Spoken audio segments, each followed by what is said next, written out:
Hola amigos, en 1984 se publicó un libro que traería mucha cola, Caballo de Troya, firmado por Juanjo Benítez, JJ Benítez. Ese primer libro de una saga, pues se convirtió por sorpresa para muchos y envidia para otros en un verdadero bestseller. Al principio, la primera edición se vendió a los pocos días, y la segunda, y la tercera, y así hasta llegar a las 200 semanas en las que fue número 1, llegando casi a las 100 ediciones.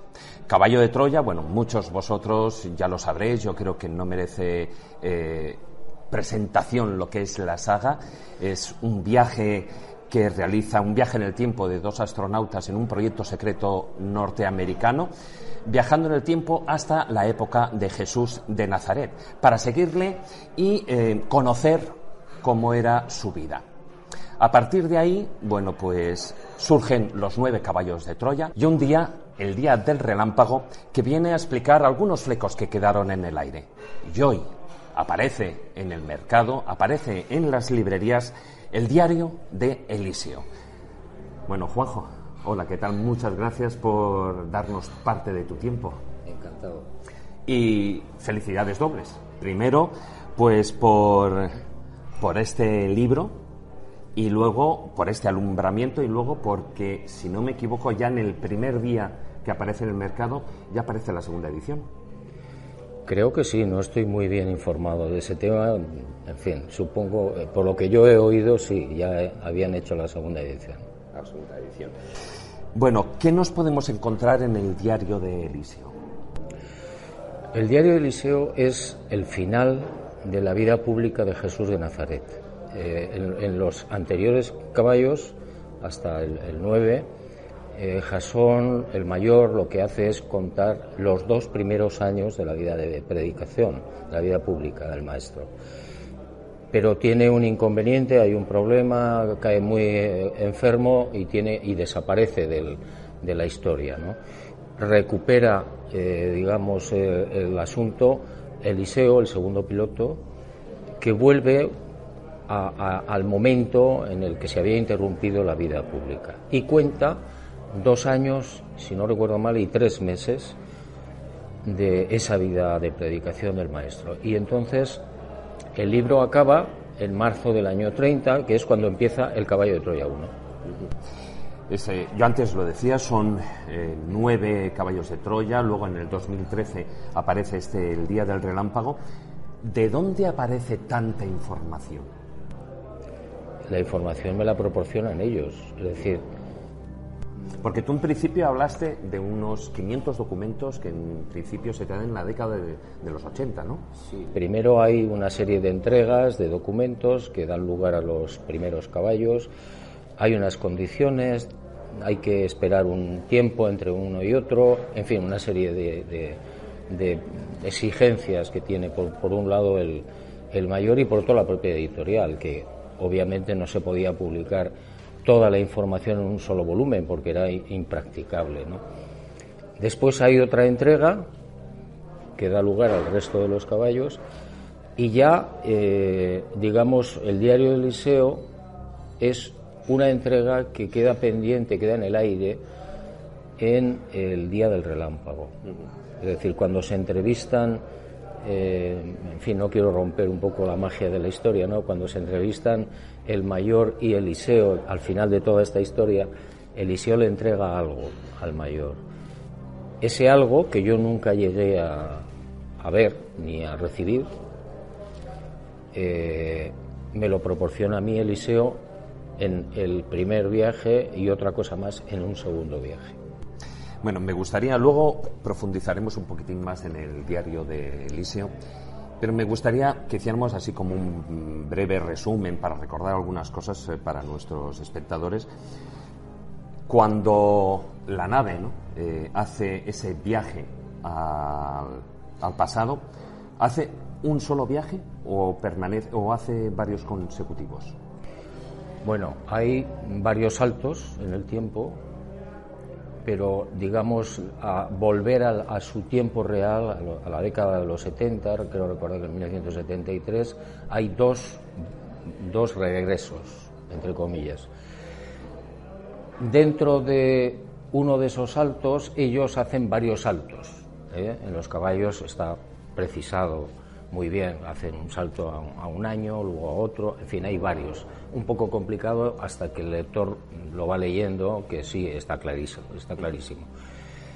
Entonces, el último regreso al 73, a 1973, está contado en el Día del Relámpago, que es cuando Eliseo, ante la gravedad de la situación de la salud del mayor, decide devolverlo a su tiempo.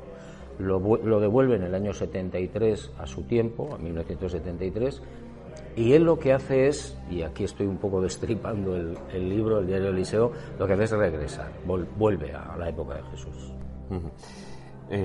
Con lo cual, ese primer viaje inicial, estamos hablando de una regresión hasta el año 28 de nuestra era, y ellos permanecen hasta la muerte de Jesús de Nazaret. Exacto, es decir, ellos están toda la vida pública, 4 años aproximadamente.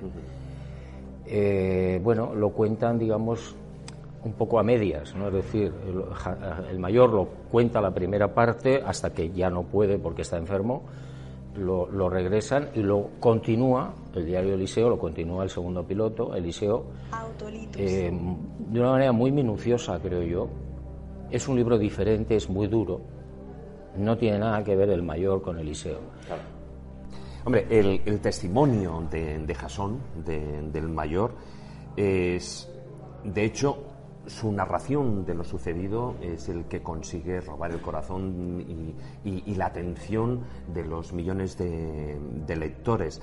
Pero a lo largo de los caballos de Troya, si ha habido un marchamo, un sello, ha sido la polémica a nivel social y sobre todo la polémica con la Iglesia, en particular con la Iglesia católica.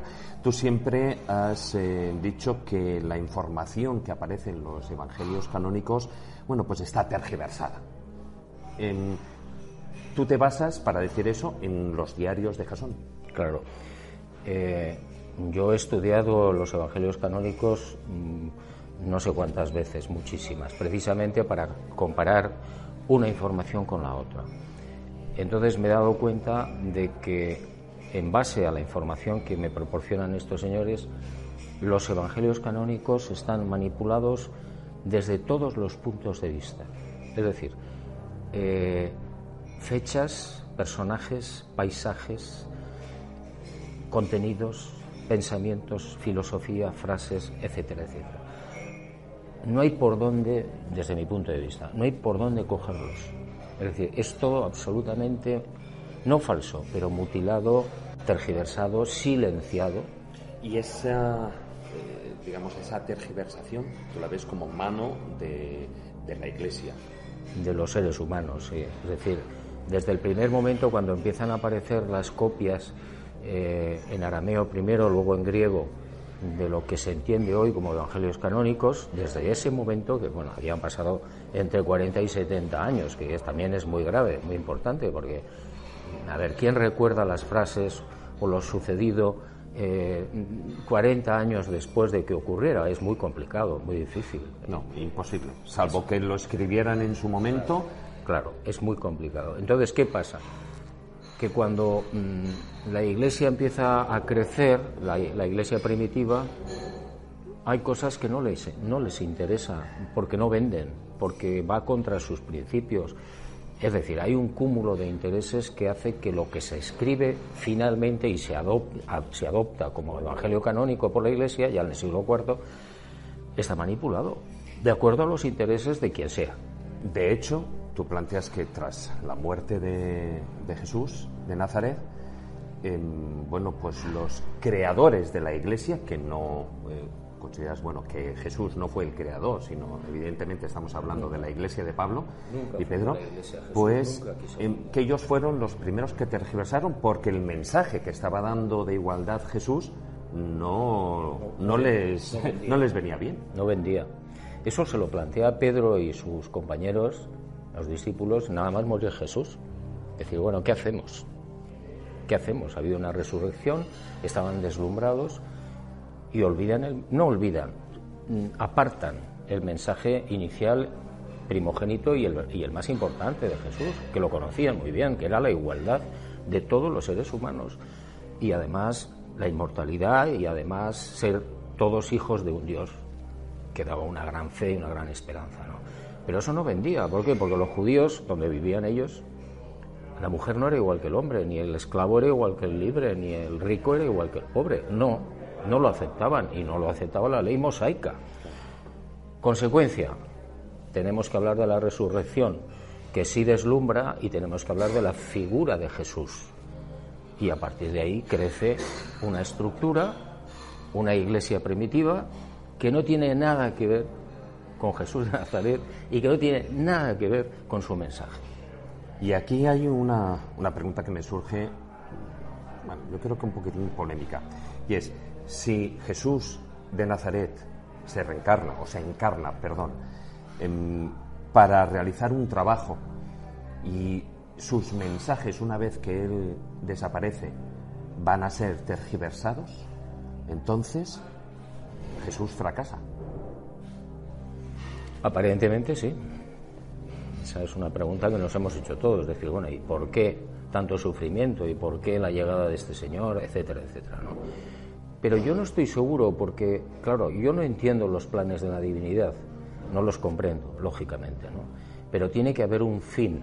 ¿Y cuál es ese fin? Pues quizá que la sociedad, con el paso de los siglos y de la historia, madure y la sociedad piense por sí misma y la sociedad acabe con las religiones para entrar en una dinámica distinta, que sería la religión del espíritu famosa, donde lo que cuenta es la experiencia personal. Y independientemente de esa tergiversación hipotética por parte de la Iglesia, en principio, ¿tú crees que también puede haber habido pues malas interpretaciones a la hora de narrar los hechos? Claro, por ejemplo, hay un pasaje muy llamativo, siempre todo el mundo lo conoce, que es Jesús caminando sobre las aguas. A ver, Jesús era un tipo que no quería hacer prodigios porque daba prioridad a la palabra. Los hizo, por supuesto, pero él no quería hacer milagros. Entonces, claro, caminar sobre las aguas es circo Price. Entonces, claro, a mí eso no me cuadraba, hasta que yo leí la información que está contenida precisamente en el Diario de Eliseo, donde te cuenta, y lo voy a explicar un poco, cómo Pedro, que tenía un problema de sonambulismo, tenía un problema de sueño, se queda dormido en una travesía que van por el lago de Tiberíades, y en ese sueño ve a Jesús caminando sobre las aguas, y el tipo se levanta y se tira al agua para ir a donde está Jesús, y lo agarran y lo sacan como pueden y lo salvan. Pedro siempre consideró que eso había sido real, y todos los que le rodeaban sabían que no, que fue un sueño. Pues bueno, el tipo consiguió que eso pasara a la posteridad como una realidad. Pero si a Jesús de Nazaret no le gustaban, digamos, esos circos, ¿por qué hacía prodigios? ¿Por qué hacía milagros? Pues yo creo que hacía esos prodigios, esos milagros fantásticos, porque en algún momento determinado él tenía que dar a entender a la gente cuál era su poder y cuál era su naturaleza, que no abundó en los prodigios, no abundó, pero claro, los que hizo fueron espectaculares. Y yo entiendo eso por un lado, y luego por otro la misericordia que él tenía, es decir, él tenía una piedad infinita, y cuando veía a una persona aquejada de un problema, de una enfermedad o lo que fuera, podía desear curarlo. Ocurrió varias veces, y en algunos momentos simplemente pues porque en esas circunstancias, en ese momento, en ese lugar, era bueno que él hiciera el prodigio, y él lo sabía. Para mí es muy difícil de entender, pero Jesús tenía dos naturalezas simultáneas, la humana y la divina, y yo no lo comprendo, no me entra en la cabeza, pero lo acepto. Entonces, él sabía todo, pasado, presente y futuro. Y él lo dice muchas veces, y se repite en los caballos y en el diario: me van a crucificar. Autolitus Channel. Pero la gente no le entendía, no decía, bueno, ¿este qué dice?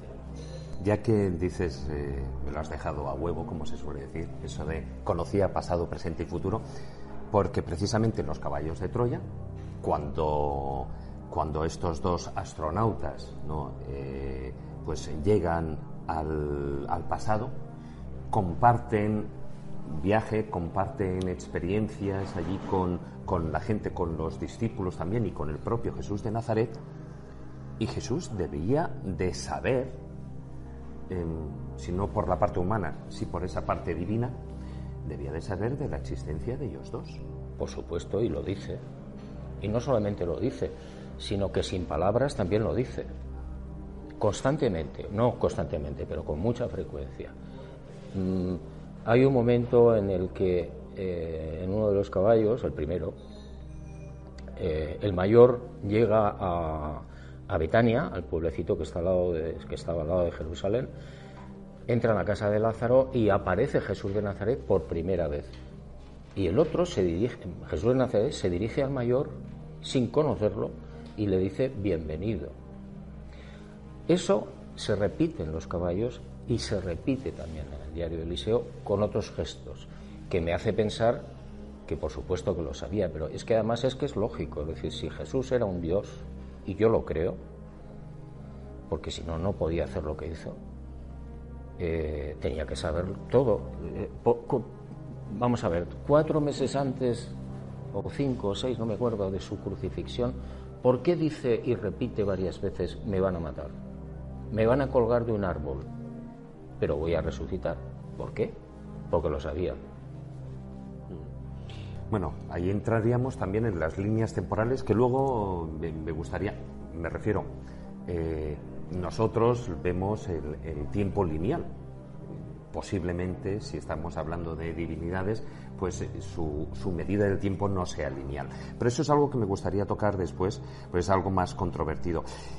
En ese viaje, tanto lo que son los dos astronautas, Jasón y Eliseo, llevan un objetivo.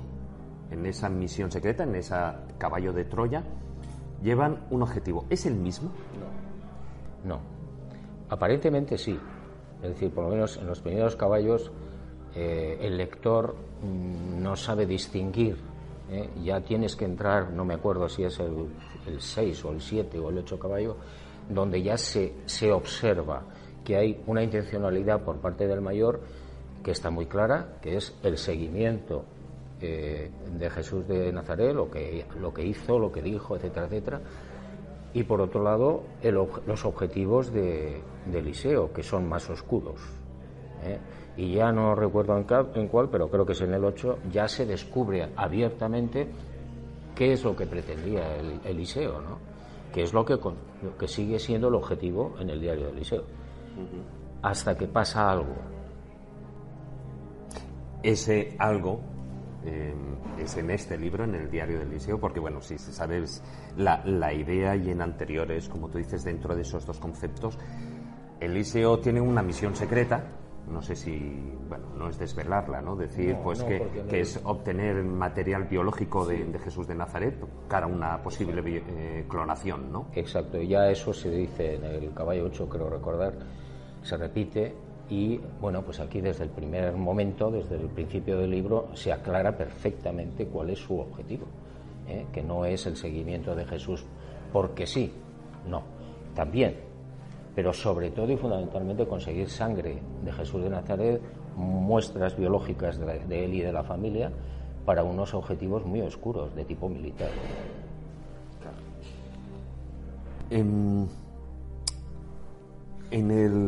Si estamos hablando de ese objetivo de Eliseo, es en parte, y hay un cambio que aparece en este libro por un suceso en particular. A lo largo de la saga tú estás planteando que existen una serie de saltos en el tiempo y que eso conlleva una serie de consecuencias físicas que sobre todo las sufre Eliseo, ¿no? No, la sufren los dos. Bueno, Jasón, el mayor. El mayor primero es el que más enfermo se pone. Hay un trastorno que está explicado en los caballos, que es que los saltos en el tiempo producen, al parecer, un trastorno en la colonia neuronal de cada señor y no saben cómo atajar ese mal, y eso va prosperando y provoca una serie de problemas terribles, ¿no? El mayor lo sufre varias veces, amnesia, bueno, una situación terrible, hasta el punto que este mayor llega un momento que está muy enfermo y hay que evacuarlo de allí, y lo hacen, lo evacúan, ¿no? Con Eliseo pasa exactamente lo mismo, pero más retrasadamente, es decir, la enfermedad se presenta después y de otra manera, con otras características, con unos cánceres, bueno, un lío. Pero la diferencia entre uno y otro es que Eliseo, en un momento determinado, cuando está allí en la época de Jesús, en Saidan, que es un barrio pesquero de Cafarnaún, de Nahum, es curado dentro de una curación colectiva de 600 y pico personas. Y eso le limpia absolutamente. Le limpia, y según empiezas, no voy a hacer ningún spoiler, evidentemente, según empiezas y dices en el diario de Eliseo, rejuvenece. Sí. Vaya sorpresa. Pues sí, porque este señor debería tener ahora mismo entre 70 y 80 años, más o menos, y sin embargo no aparenta esa edad, o por lo menos lo que yo sé, o lo que yo veo. Aparenta una juventud de 20 y pocos, 20 y tantos. ¿Tuviste en su momento al mayor? No, sí, bueno, lo he visto varias veces, pero ya en un estado muy deteriorado. Uh-huh. Y hay un momento en el año 2011, creo recordar, que, bueno, pues tú no sabes hasta ese momento de la existencia, digamos, actual de Eliseo, y de repente recibes una llamada, tienes un encuentro. Primero recibo unas cartas. Cartas largas, yo pienso que es un bromista al principio, un loco, pero claro, el tipo me describe con extraordinaria puntualidad cosas que solamente el mayor y yo sabíamos, que las habíamos conversado. Aquello me dejó muy extrañado, y en un momento determinado una de las cartas me dice que me va a llamar, y me llama. Entonces me propone algo, me dice que tiene algo para mí y que tengo que ir a un determinado sitio. Yo dudo muchísimo, pero al final voy, y efectivamente a mí me entrega algo, y posteriormente hay una segunda reunión con este hombre y me entrega otro pendrive. ¿Cuándo lo has visto por última vez a Eliseo? Eso fue en la segunda visita a Noruega en 2014, no me acuerdo ahora exactamente, mayo creo que era. Yo no quería decir el lugar exactamente, pero bueno, así aparece en las primeras páginas del libro, está ahí. Y es lo que da lugar a, bueno, pues esa entrega de esos pendrives, toda la información. El del primer pendrive es lo que aparece en el diario de Eliseo. Sí, el primer pendrive que en el caballo 9, no, en el día del relámpago, aparece como una perla, entre comillas, que recibe el mayor, y que yo nunca supe nada de esa información. Y a mí me extrañó porque supuestamente me la debería haber entregado, pero nunca pasó, nunca recibí nada. Entonces, claro, en la primera entrega que me hace Eliseo, ahí está esa información que nunca recibí por parte del mayor. El diario de Eliseo. Has publicado esos 9, antes lo has comentado, de los 9 caballos de Troya. Cuando tú publicas El día del relámpago, lo haces con el afán de tratar de resolver ciertos enigmas que quedan, pero de hecho cuando dices concluyo la saga de Caballo de Troya, luego realmente no está concluida, faltan 2. Desde el 9 bueno. 10, 11 y luego hablaremos, sí. porque el Diario de Eliseo es el volumen 11 de la saga. Exacto. Bueno, lo que sí concluye es la operación Caballo de Troya, es decir, como tal, acaba con el 9, con el traslado del mayor a su tiempo.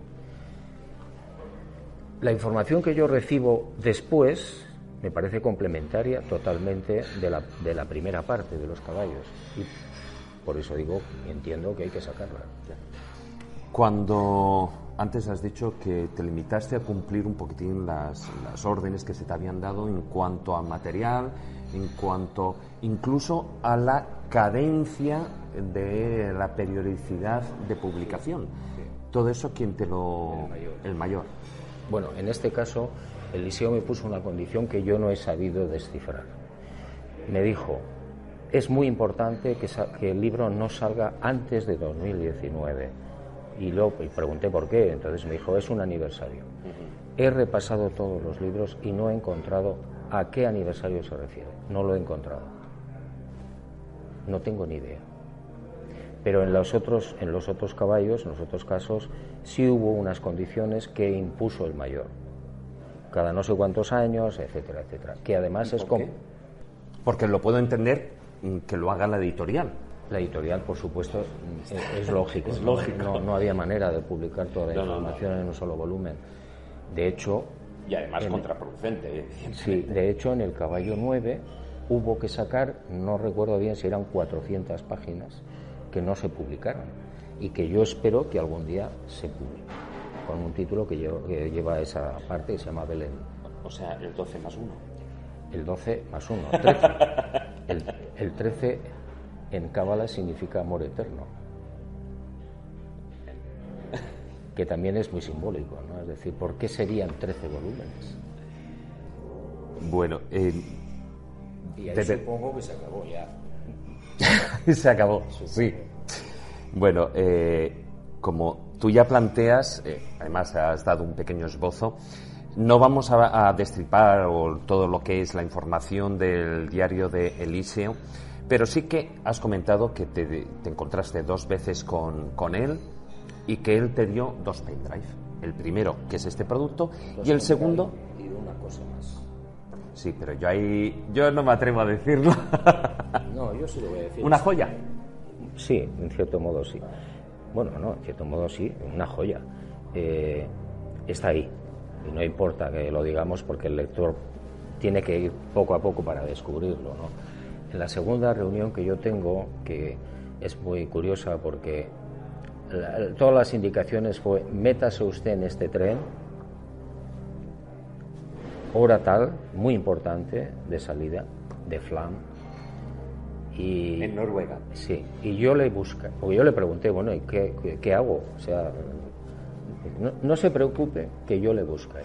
Autolitos. Bueno, y hay un momento que el tren para contemplar una cascada muy famosa de 90 metros de altura y la gente baja, con mucho frío, a pesar de que era mayo, y Blanca se queda en el tren, no quiere bajar, y yo bajo y me quedo mirando la enorme cascada, ¿no? Y se acerca este señor, hablamos muy brevemente y me entrega una bolsita donde está ese segundo pendrive y un jade negro con un pequeño círculo de oro. Bueno, yo luego investigué, claro, en los caballos y descubrí de dónde podía proceder eso. Pero eso yo creo que tus espectadores lo descubrirán por sí mismos. Sí, no vamos a destripar más. Lo único que sí que en el libro hay clarísimamente esas 2 partes de lo que es la introducción, incluso a nivel de grafía también ya es diferente, ¿no? Esa primera parte que es tuya, personal, vivencial, en la que no sé cómo Blanca te sigue hablando.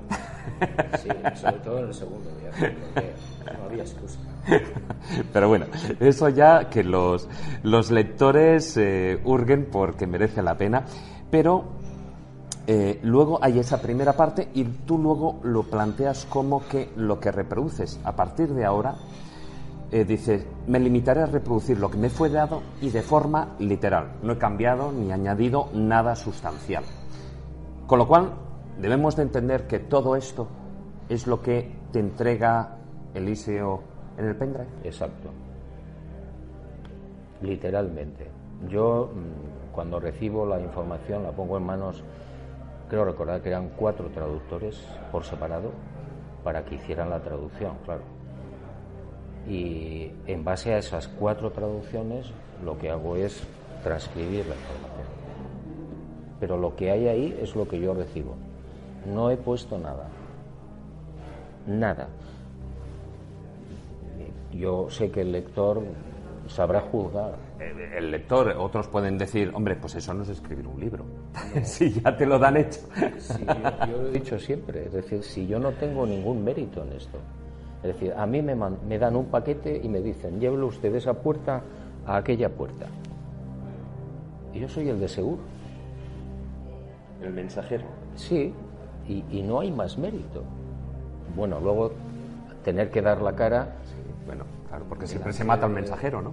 Normalmente. Sí, además incomprensible. No digo literalmente, pero. No, pero bueno, yo tengo que dar la cara y hablar del tema, ¿no? Porque así lo requiere la sociedad humana. Pero bueno, a mí hay una cosa que siempre me ha sorprendido, y ahí me gustaría ser un poquitín más incisivo sobre el tema, y es el problema que siempre se establece, según los físicos, en esos hipotéticos viajes en el tiempo.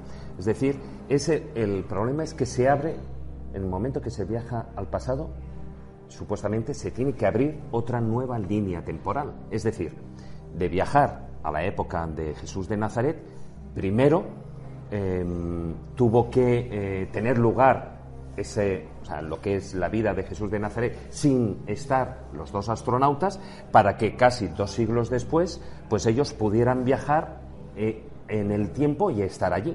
Por lo tanto, al viajar en ese tiempo están creando otra línea temporal. Bueno, esa es una hipótesis científica actual o relativamente moderna, pero eso no tiene por qué ser así. Es decir, yo eso se lo planteé al mayor en varias ocasiones y la respuesta fue siempre la misma. La ciencia se equivoca. Una intromisión, entre comillas, en el pasado, como pueden ser 2 pilotos norteamericanos o donde sea, que van a la época de Jesús, automáticamente el destino lo contempla y no ocurre lo que la ciencia piensa que va a ocurrir. Por ejemplo, si yo voy al pasado y mato, la famosa paradoja, mato a no sé quién, que es mi antepasado, yo no nazco. Falso. Es un planteamiento erróneo. Claro, en esa otra línea temporal no nacerías. Pero es el planteamiento. Pero claro, es que estamos en lo de siempre. ¿Qué es el primero, el huevo o la gallina, en ese caso? No es eso. Yo entendí que él me dijo, mira, cuando se establece una línea de introducción en el pasado, el destino con mayúscula se ocupa de que no haya intromisiones. Yo al principio no lo entendía muy bien y ahora medio lo entiendo. Es decir, que la ciencia piensa, no se puede viajar al pasado porque lo manipulas sin querer o queriendo. No es cierto. Es decir, hay unos mecanismos establecidos para que si alguien pudiera viajar al pasado o al futuro, esos mecanismos corrigen la posibilidad de alteración. Yo sé que la ciencia no lo admite. Te estoy transmitiendo lo que a mí me dicen. Que a la hora de la verdad, si esto es cierto, es así. Es decir, hay un mecanismo, no sé cuál, que hace que el mayor o los 2 o Eliseo, cuando están acompañando a Jesús de Nazaret, no interfiere en la obra de Jesús ni en lo que pasó. Están un poco como observadores, si quieres, ¿no?, de la situación. No sé, algo así.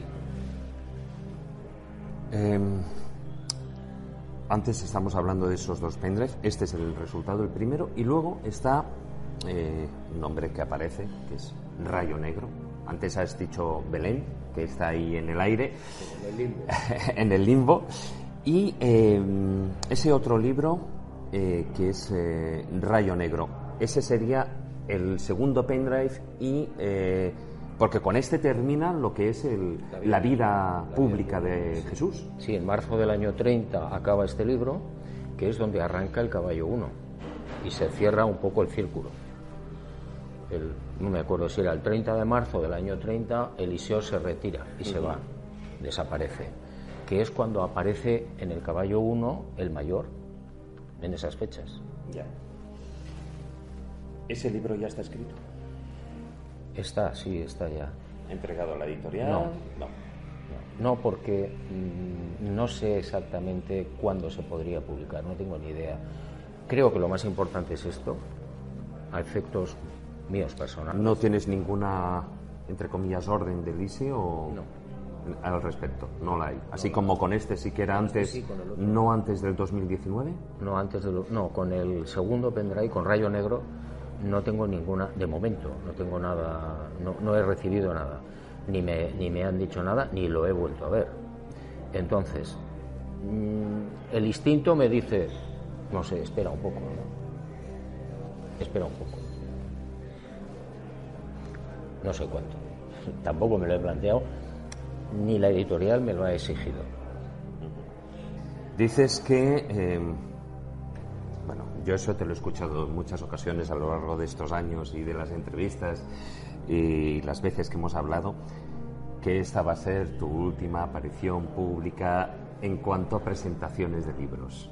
Bueno, de hecho, algo he conseguido, porque en el diario Eliseo no ha habido presentación pública, ¿eh? Ha habido a los medios, ¿no? Ha habido a los medios, creo que hay una presentación pública en diciembre en México, en Guadalajara. No me he podido... En la Feria del Libro, ¿no? Sí, no me he podido evadir, a pesar de que lo intenté, pero me obligaron y bueno, creo que esa sí será la última, espero. Y ya después, en los siguientes libros, si siguen apareciendo, pues voy a incluso intentar prescindir de la prensa, ¿eh? No porque tenga nada contra la prensa, que no lo tengo, sino porque esa etapa yo pienso que está terminada, ¿no? Está saturada, pero a lo mejor me equivoco, claro. Bueno, aparte... El año que viene me tienes aquí otra vez.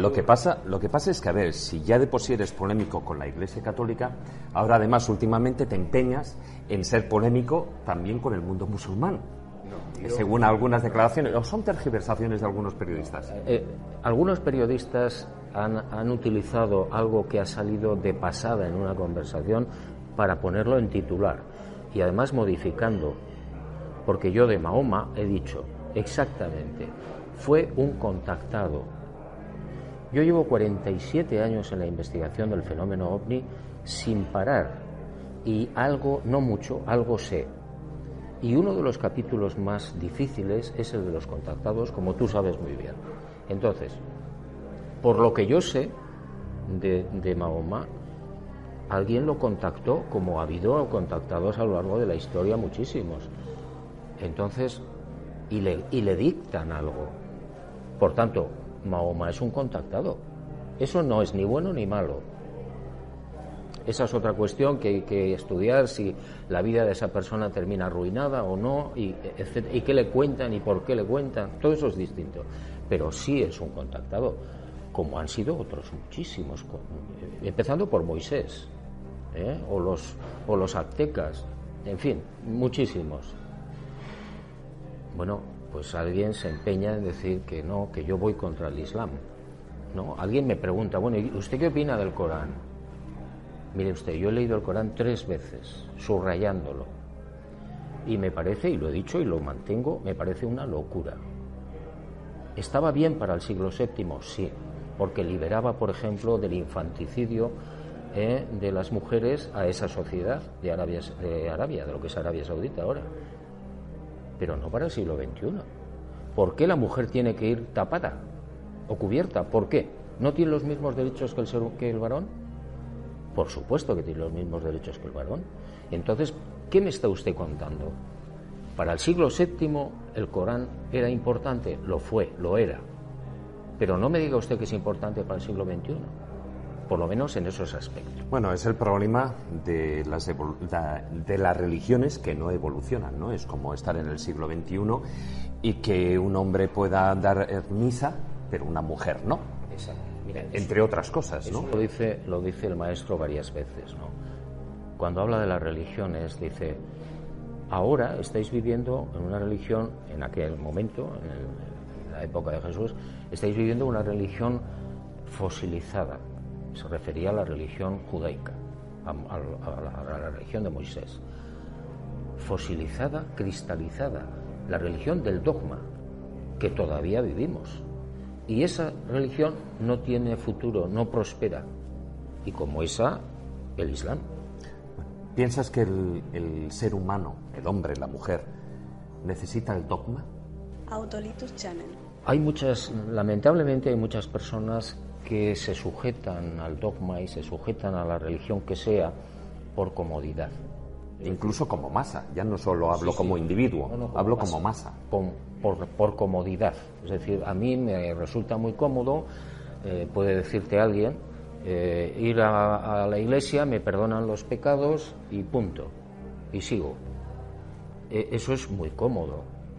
Jesús dice, no, lo interesante y el futuro es la religión del espíritu, donde tú no tienes que estar sujeto a templos, ni a dogmas, ni a servidumbre moral, ni a nada de esto, sino que tú, con tu inteligencia, con tu mente, buscas. Encontrarás o no encontrarás, pero es tu búsqueda personal, ¿eh? Y todas las demás religiones están condenadas a la muerte, todas. Por eso hay que huir de las religiones.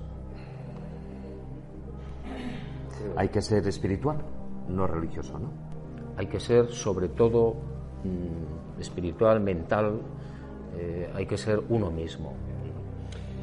Nos quedan apenas unos minutos, pero me resisto a terminar esta charla, que no considero tanto una entrevista, porque ya después de los años que nos conocemos, sin tocar el tema que tú has tocado ahora, así de pasadita, ¿no? Porque siempre es una constante a lo largo de tu vida, de tu vida periodística y desde que tú dejaste prácticamente lo que era la prensa diaria. El tema de los ovnis. Tú dices, llevas, y me consta, o sea, llevas toda la vida, desde que dejaste los pantalones cortos, como quien dice. 47 años. 47 años. Tengo 73, pues echa las cuentas. Recién cumpliditos, además, ¿no? Hace poco. Pues has continuado investigando y aunque hayas estado con los caballos de Troya, aunque hayas tocado otros temas que son siempre investigaciones paralelas, pero siempre ha estado ahí el tema de los ovnis. Dejando un poquitín al margen el tema de la religión, y aunque bueno, pueda o no tener puntos de contacto que posiblemente los tenga, ¿cómo ves el fenómeno ovni en la actualidad? Es decir, parece como que esto funciona con oleadas, siempre lo hemos estado hablando, de oleadas de los ovnis en Bélgica, aquí allá los triangulares, esto, lo otro, pero de repente parece como que se deja de hablar del fenómeno ovni, luego aparecen otra vez. ¿Es una cuestión social? ¿Es una cuestión realmente que hay o no hay? Bueno, vamos a ver, yo creo... Sé muy poco del tema ovni, lo he dicho muchas veces. Llevo muchos años de investigación, constantemente. Bueno, no sabemos exactamente por qué se producen las oleadas, no lo sabemos. Debe haber alguna razón, que es lo que motiva verdaderamente la curiosidad del público y de los medios.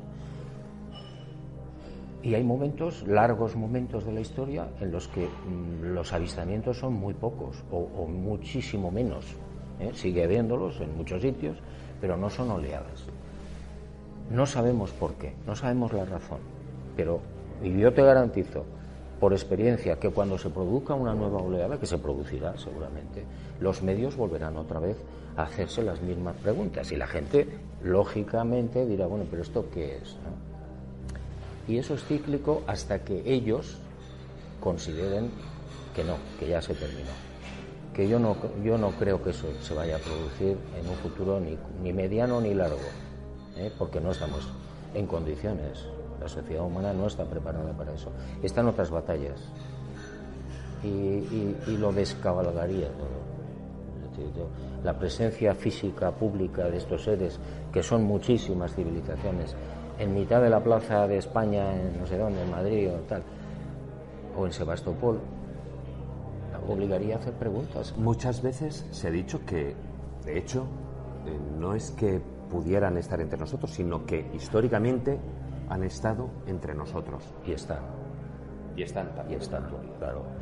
Hay una rama, una parte de la investigación OVNI que, repito, es el problema uno de los problemas más importantes del mundo, porque es un fenómeno absolutamente real, de civilizaciones, muchas, que nos llevan miles de años. Entonces, bueno, el ser humano se tiene que dar cuenta algún día. Ya hay muchas minorías que lo saben. De hecho, hace apenas un par de meses aparecieron unas imágenes, unas secuencias en las que los propios militares norteamericanos admitían la existencia de ovnis, o sea, como tal, como objeto volante no identificado, y que por decir una manera se estaban burlando en el espacio aéreo norteamericano de los aviones, etcétera, etcétera, ¿no? Famoso físico también, ya comentó, ahora quien tiene que dar explicaciones son los militares.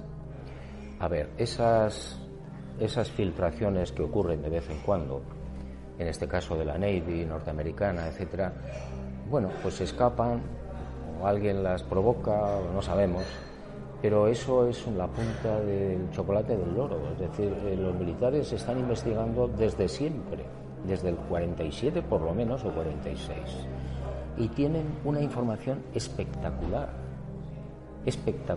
que no van a sacar a la luz de momento.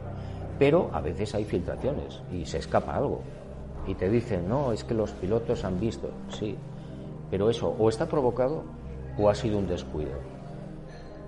Pero eso no es la verdad la tienen los militares y te están engañando, te están mintiendo. Ellos investigan desde hace mucho tiempo en secreto, constantemente. ¿Y si de repente apareciera un Snowden del fenómeno OVNI? Lo matarían. Lo eliminarían. Si no les interesa, lo eliminarían. Bueno, Snowden no les interesa y sigue vivo. Bueno, si a eso le llamas tú estar vivo, pues yo tengo mis dudas, porque el tipo está por ahí escondido constantemente y terminarán o matándolo o llevándoselo a Estados Unidos, seguro. Depende del grado de incomodidad que tú provoques. Hay muchos investigadores que no les pasa absolutamente nada. ¿Por qué? Porque no son incómodos, porque trabajan en sus zonas, en sus áreas, difunden lo que encuentran, pero es a escala menor. Si de repente aparece un tío en el mundo haciendo un programa de no sé qué y con pruebas, ya hablaríamos. O sea que hasta ahora tú no has sido lo suficientemente incómodo. Autolitus. Yo no he publicado todavía, he escrito, después de Solo para tus ojos, Mis primos, que no se ha publicado, después otro que se llama Están aquí, sobre ovnis y militares. En ese libro, que tampoco se ha publicado, yo cuento un incidente que tuve muy importante y muy grave para mí a cuenta de este asunto. O sea que sí he sido incómodo.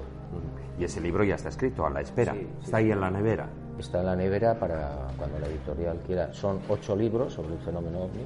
Están escritos 4. 8 libros. ¿Y ese será posiblemente el próximo? Ayer lo hablé con la editorial, porque yo tenía una duda. No sabía si tenía que ser Mis primos, que es el segundo tomo de esos 8 libros sobre el fenómeno OVNI, o otro que es un libro de ensayo, que se llama 1010, y la editorial se inclinó por Mis primos, o sea que probablemente serán Mis primos. Mis primos, que es un guiño a todos los investigadores que te conocemos de tiempo atrás, por lo que es la alusión, ¿no? Por lo que es la alusión. Bueno, pues Juanjo, una vez más, muchísimas gracias por haber compartido tiempo, conocimientos y experiencias con nosotros. Y esperamos que la próxima vez si hay próxima vez. Sí que la habrá. Muchas gracias, Juanjo.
Autolitus Channel.